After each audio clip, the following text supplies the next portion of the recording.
पूर्णमदः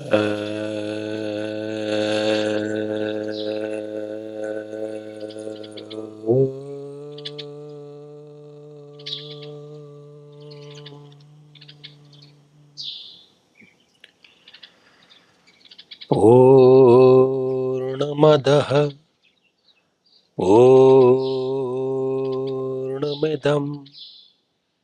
पूर्णात् पूर्णमुदच्यते पूर्णस्य पूर्णमादाय पूर्णमेवावशिष्यते।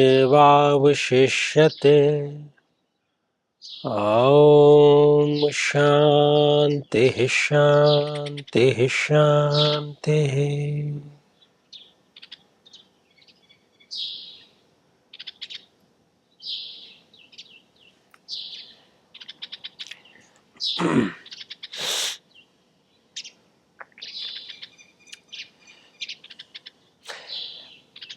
आज की जिज्ञासा प्रत्येक जिज्ञासु मन की जिज्ञासा है, जिसने ये निर्णय लिया है कि मुझे ब्रह्म प्राप्ति के पथ पर, ज्ञान प्राप्ति के पथ पर, टुवर्ड्स द एनलाइटमेंट मुझे कदम बढ़ाना है, एक स्टेप मुझे बढ़ाना है।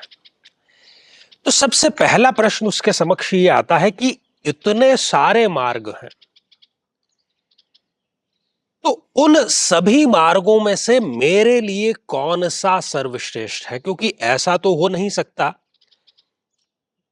कि आप हर एक मार्ग को ट्राई करें, या जिस मार्ग से किसी ने एनलाइटमेंट तक पहुंच बनाई है, ब्रह्म को जो उपलब्ध हुआ है, वो ही मार्ग आपके लिए अधिक उपयुक्त हो, ऐसा आवश्यक नहीं है। तो इसका समाधान जब हम खोजने जाते हैं तो मुझे गौतम बुद्ध की एक पंक्ति, जो कि उनकी ठीक निर्वाण प्राप्ति से पूर्व की एक पंक्ति है, वो कहते हैं कि अप्पो दीपो भव, अप्पो दीपो भव, अर्थात अपने दीपक स्वयं बनो। किसी और से आपको मार्गदर्शन मिल सकता है, दिशा निर्देश मिल सकता है, लेकिन अपने अंदर जो अग्नि प्रज्वलित करने का कार्य है वो आपको स्वयं ही करना होगा।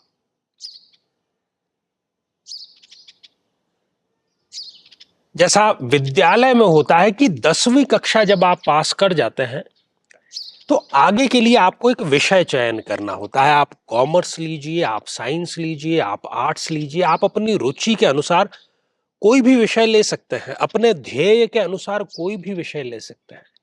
वैसे ही ब्रह्म प्राप्ति के लिए 3 ही मुख्य मार्ग हैं, चौथा कोई बहुत विशेष मार्ग नहीं है।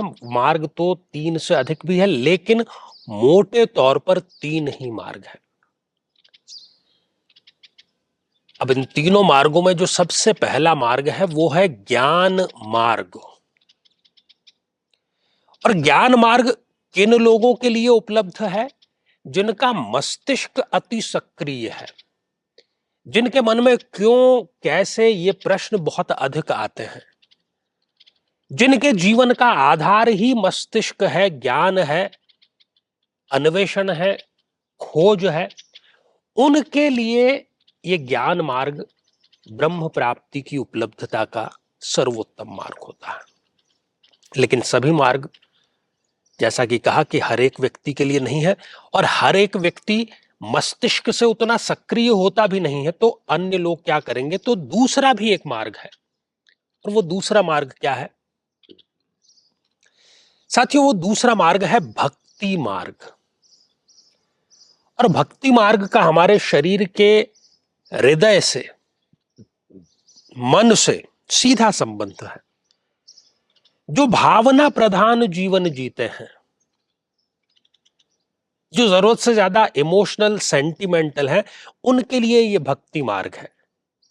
भजन, संध्या, भक्ति।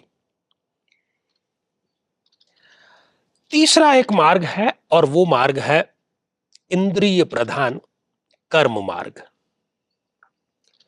तो कर्म मार्ग में करना केवल इतना ही होता है कि जो कोई भी आप छोटा या बड़ा कार्य कर रहे हैं, उस कार्य के फल को ईश्वर को समर्पित करना है।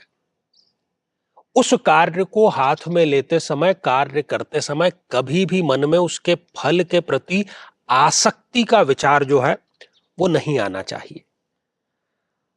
अब फिर उसी प्रश्न पर आ जाते हैं। एक संदेह की, एक शंका की, एक कंफ्यूजन की स्थिति होती है कि मैं ये निर्णय नहीं कर पा रहा हूं कि मेरे लिए कौन सा मार्ग अधिक उचित रहेगा। तो इसमें एक गुरु आपको मार्गदर्शित कर सकता है। जब गुरु का सानिध्य आपको मिलता है, गुरु आपका एक्सरे करता है, तो वो पहचान जाता है कि आप ज्ञान मार्ग के लिए बने हैं, कर्म मार्ग के लिए बने हैं या भक्ति मार्ग के लिए। और फिर उस पथ पर आप आगे बढ़ सकते हैं और ब्रह्म को प्राप्त किया जा सकता है। यही है अप्पो दीपो भव।